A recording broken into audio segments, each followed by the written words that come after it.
औज़ुबिल्लाहिमिनश्शैतानिर्रजीम बिस्मिल्लाहिर्रहमानिर्रहीम। Student online classes में जो हमारा टॉपिक चल रहा था सेल्फ एंड म्यूचुअल इंडक्शन था, तो सेल्फ इंडक्शन हमने देखा था। आज हमारा जो टॉपिक है स्टूडेंट वो म्यूचुअल इंडक्शन रहेगा। टॉपिक की तरफ बढ़ते हैं स्टूडेंट। म्यूचुअल इंडक्शन क्या है, इसके नाम से पता लग रहा है। सेल्फ में क्या होता था कि अगर एक ही कॉइल के अंदर आप सिंगल कॉइल में किसी भी वजह से करंट को चेंज कर दें, तो करंट की चेंज होने से उस कॉइल में एक ईएमएफ पैदा होता था और उससे जो करंट इंड्यूस होता था वो अपोज करता था, ठीक है, उस कॉज को जो उसको प्रोड्यूस करता था, इसलिए हम उसको बैक ईएमएफ भी बोलते थे। म्यूचुअल में स्टूडेंट म्यूचुअल के नाम से हमें समझ में आ रहा है कि ये म्यूचुअल में एक चीज़ नहीं होती बल्कि म्यूचुअल में एक से ज़्यादा होती है। तो स्टूडेंट यहाँ पर जो कॉइल्स होंगी हमारे पास वो एक से ज़्यादा होंगी और वो कितनी होंगी? 2। अब क्या कह रही हैं हम डायग्राम से और इसको जो टेक्स्ट लिखा है उससे हम एक्सप्लेन करते हैं। When two coil is placed close to each other, जब दो कॉइल एक दूसरे के करीब हो, if the current is change in one coil. अब स्टूडेंट उन्होंने करंट का लफ्ज यूज करा, तो करंट से आप समझिएगा कि करंट के चेंज होने से इन एक्चुअल फ्लक्स चेंज होता है इनडायरेक्ट, जो पहले भी मैंने आपको समझाया। जब करंट चेंज होता है तो change of current magnetic field पैदा करता है, वो भी चेंजिंग होती है, और वो पैदा करता है चेंजिंग फ्लक्स, या मैग्नेटिक लाइंस चेंज हो जाती है।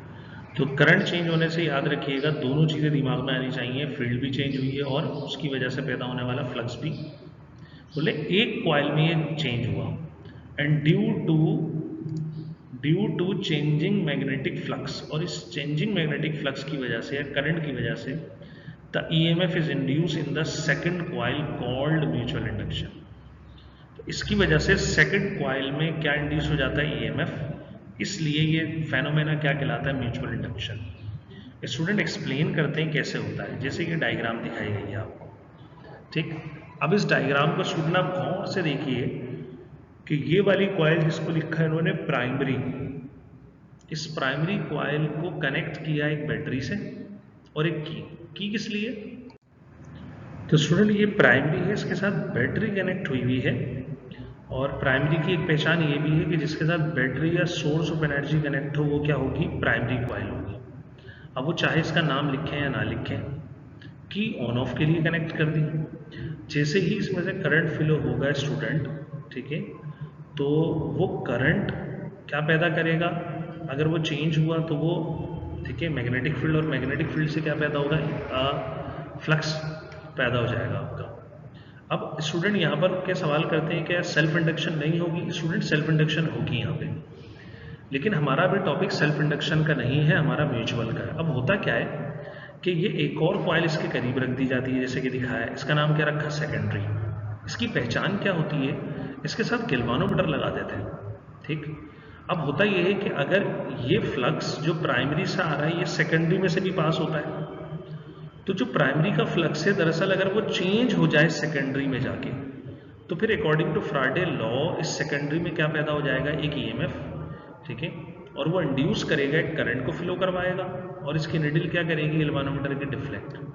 तो अब यहाँ होता क्या है कि फ्लक्स होता है इसका प्राइमरी का, लेकिन वो चेंज कहाँ हो जाता है? सेकेंडरी में। तो सेकेंडरी में EMF पैदा होता है due to the change of current या मैग्नेटिक फील्ड या फ्लक्स ऑफ प्राइमरी, इसलिए इसको क्या बोलते हैं? म्यूचुअल इंडक्शन कहा जाता है। स्टूडेंट जैसे यहाँ अगर आप इन एनिमेशंस को गौर से देखें तो गौर से देखिए, ये प्राइमरी है, ये ऊपर वाले डायग्राम में ये प्राइमरी कॉइल दिखाई है, और देखिए यहाँ पर एक स्विच ऑन हो रहा है, यहाँ पर देखिए ऑन ऑफ ओपन क्लोज हो रहा है S। जैसे ही ये क्लोज होता है तो मैग्नेटिक फील्ड निकलती है यहाँ से और करंट फ्लो करता है, ठीक है, ये प्राइमरी कॉइल। ये मैग्नेटिक ब्लू लाइन जब इसमें से पास होती हैं स्टूडेंट्स, तो यहाँ पर EMF पैदा होता है, ये गौर से देखिए गैल्वानोमीटर की निडल डिफ्लेक्ट करती है, और जब इसमें से करंट फ्लो करता है तो इसकी भी क्या बनती है? मैग्नेटिक फील्ड बनती है। ऑब्वियस सी बात है, ये प्रोसेस तो हमने पुराना पढ़ा हुआ है, ये होगा। फिर अगर आप नीचे वाले डायग्राम में देखें तो देखें, और से देखें क्या हो रहा है कि यहाँ पर इन्होंने ऐसी सप्लाई दिखाई, जब ये फ्लो करती है, ठीक है, ये प्राइमरी कॉइल है, तो ये मैग्नेटिक फील्ड बनाता है, ये मैग्नेटिक फ्लक्स पास हो जाता है सेकेंडरी से, तो सेकेंडरी में क्या इंड्यूस हो जाती है ईएमएफ, तो ये लैम्प को इन्होंने ग्लो करते हुए दिखाया है, ठीक है, ये ग्लो कर रहा है। तो मतलब कहने का मतलब ये स्टूडेंट कि करंट होता है किसका, प्राइमरी का, और उसकी वजह से जब फ्लक्स चेंज हो जाता है वो कहाँ होता है, सेकेंडरी में। तो ईएमएफ कहाँ पैदा होती है, सेकेंडरी में। इसलिए इस प्रोसेस को क्या बोलते हैं, म्यूचुअल इंडक्शन। आगे बढ़ते हैं स्टूडेंट, डायग्राम जैसे अभी दिखाई थी वही डायग्राम का हिस्सा है। ये प्राइमरी कॉइल है, की और बैटरी लगाई गई है। रियोस्टेट ये एक वेरिएबल रेजिस्टर होता है स्टूडेंट, करंट को चेंज करने के लिए रेजिस्टेंस है ये, लेकिन ये वेरिएबल रेजिस्टर कहलाता है, मतलब इसकी वैल्यू को आप चेंज कर सकते हो, रेजिस्टर की वैल्यू फिक्स नहीं होती। जब करंट फ्लो करेगा इसमें से मैग्नेटिक फील्ड बनेगी, वो मैग्नेटिक फील्ड सेकेंडरी कॉइल में से पास होगी और वहां पर क्या प्रोड्यूस हो जाएगा, ईएमएफ, जो गैल्वानोमीटर की नीडल डिफ्लेक्ट करके आपको बताएगी। अब मैथमेटिकली क्या होता है student, mathematically student the magnitude induce EMF in secondary coil, जो सेकेंडरी कॉइल में ईएमएफ इंड्यूस हुआ is directly proportional to the ratio of change of current in primary coil. मतलब जो सेकेंडरी कॉइल में ईएमएफ पैदा होगा वो करंट चेंज होने की वजह से होगा, कौन सी कॉइल में स्टूडेंट, प्राइमरी कॉइल में होगा। मतलब ये कह रहे हैं पहले था चेंज ऑफ करंट जस्ट क्योंकि एक ही कॉइल थी, अब है change of current in primary, P for primary, और इसकी वजह से जो ईएमएफ पैदा होगा वो सेकेंडरी में होगा। मतलब जितना rate of change of current of primary ज्यादा होगा, ठीक है, ईएमएफ इंड्यूस इन सेकेंडरी उतना ही क्या होगा, ज्यादा होगा। प्रपोर्शन हटाएं तो इक्वल का साइन, इक्वल के बाद क्या आता है, माइनस, और यहाँ एम है, माइनस लेंसेज लोगो शो कर रहा है। एम कांस्टेंट ऑफ प्रोपोर्शनलिटी है, here M is the proportionality constant and it's called mutual inductance. जैसे वहां एल था सेल्फ इंडक्शन था, यहाँ पर क्या म्यूचुअल है, और the pair of coil and negative sign is due to the Lenz's law, जो मैंने अभी बताया आपको।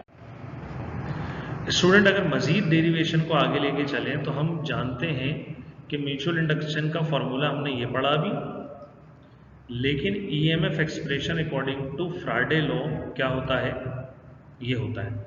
यहाँ पर सेकेंडरी में ईएमएफ पैदा होगा तो टर्न्स भी सेकेंडरी के होंगे, फ्लक्स भी किसका होगा स्टूडेंट, सेकेंडरी का होगा। अगर दोनों इक्वेशन को कंपेयर किया जाए तो कंपेयर करने के बाद माइनस, दोनों की राइट साइड इक्वल हो जाएंगी, minus M delta I P over delta T equal होगा minus N S delta phi S over delta T. Delta T student cancel हुआ, माइनस माइनस भी कैंसिल हुआ, तो आपके पास फिर ये आंसर आया या एक्सप्रेशन आया M delta I P equal to N S delta phi S के बराबर आ गया, ठीक है। ये आपके पास एक्सप्रेशन हेल्प करेगा आपको क्या सॉल्व करवाने में, न्यूमेरिकल सॉल्व करवाने में। स्टूडेंट अगर हम अब आगे बढ़े तो ये म्यूचुअल इंडक्टेंस क्या थी, इसकी डेफिनेशन कर लेते हैं। तो स्टूडेंट एक डेफिनेशन तो फॉर्मूले से होगी, अभी हमने फॉर्मूला जनरेट करा कि ई एस इक्वल होता है minus M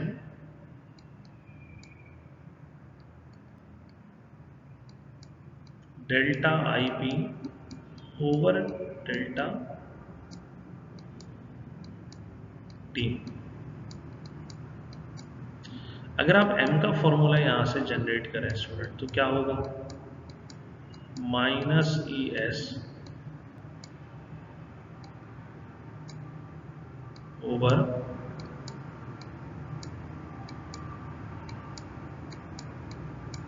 delta I P over delta T. तो कहा जा रहा है म्यूचुअल इंडक्टेंस क्या है, is measure of ability of pair of coils to give rise to back EMF.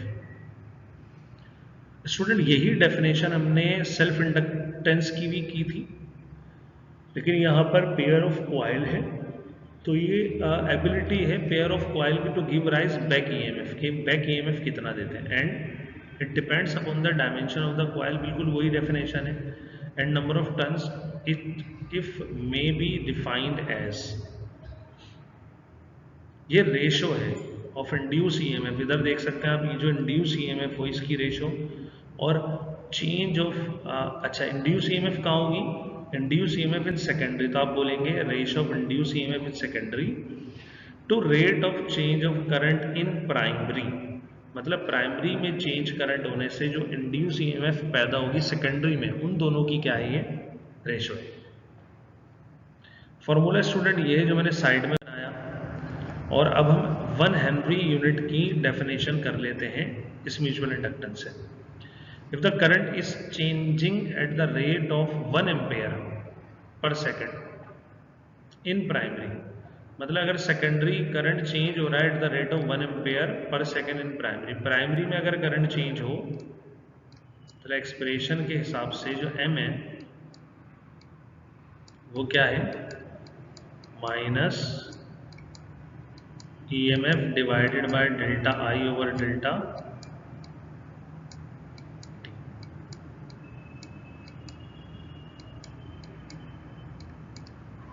तो ये हो जाएगा बैक EMF, ठीक है, ये सेकेंडरी है स्टूडेंट, और यहाँ क्या आता है, प्राइमरी। तो अगर करंट चेंज हो रहा हो यहाँ पर 1 एम्पेयर पर सेकंड प्राइमरी में, और उसकी वजह से EMF पैदा हो सेकेंडरी में कितने वोल्ट, 1 वोल्ट, तो जो म्यूचुअल इंडक्टेंस होगी वो कितनी होगी, 1 हेनरी होगी। ठीक है, ये बोल रहे हैं पर second the primary coil and the induce a back EMF of 1 volt in the secondary coil.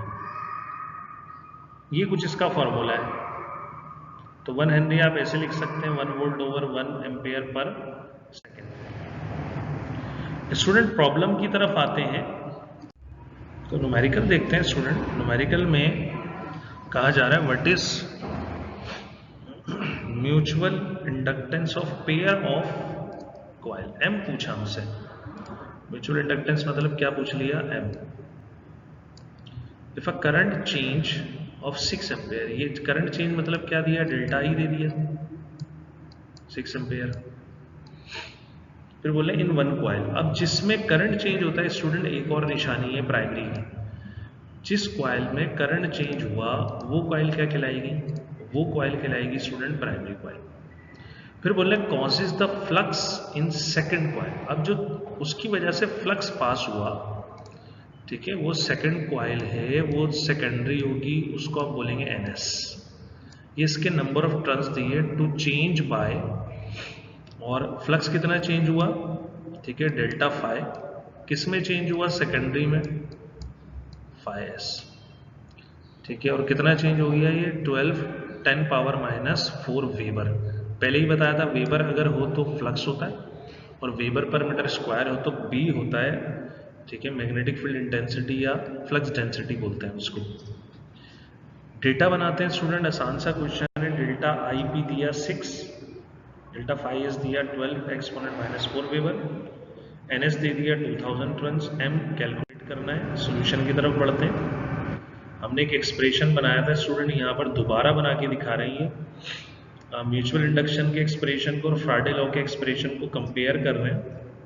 आप इसको कंपेयर ना करें, मैंने पहले भी कहा था, ये डायरेक्ट फॉर्मूला याद रखें आप, M delta IP over NS delta phi S।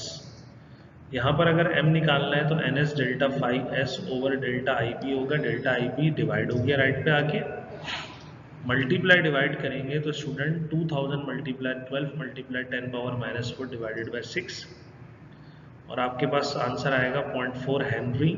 Milli henry के लिए 1000 से कर देंगे क्या मल्टीप्लाई, तो 400 मिली हेनरी आपके पास आंसर आएगा। आसान सा न्यूमेरिकल था स्टूडेंट। एक और न्यूमेरिकल है, इसके अंदर काफ़ी चीज़ें पूछी जाती हैं। कहा जा रहा है EMF of 45 millivolt, EMF है जो कितने मिली वोल्ट है, 45 millivolt, is induced in a coil of 500 turns. ये पैदा हुई 500 टर्न्स की कॉइल में। When the current in a neighbouring coil change, जब इसके बराबर वाली कॉइल में करंट कितना चेंज हुआ, ठीक है, 10 ampere to 4 ampere in 0.2 second. दोबारा पढ़ते हैं स्टूडेंट। कहा जा रहा है EMF 45 millivolt is induce. EMF किस में पैदा होगी, सेकेंडरी में।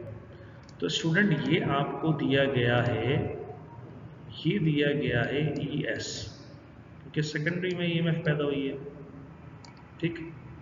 फिर बोले ना कॉइल ऑफ 500 टर्न्स, उस सेकेंडरी के टर्न्स कितने NS, और कैसे पैदा हुई? When current in a neighbouring coil change, उसके बराबर वाली कॉइल में करंट चेंज होता है।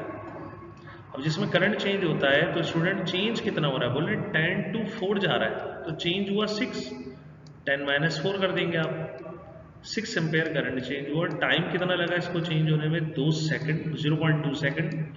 तो ये कहलाएगा डेल्टा टी। और ये करंट चेंज होगा प्राइमरी में, यहाँ लगाएंगे पी, ये हो जाएगा 0.2 seconds.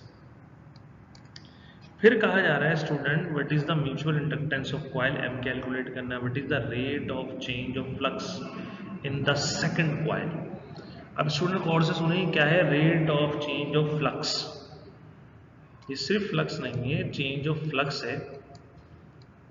Delta phi change of flux second coil में होगा एस, और रेट बोला उन्होंने, तो ये rate of change of flux delta phi S over delta T आपसे पूरा पूछा है।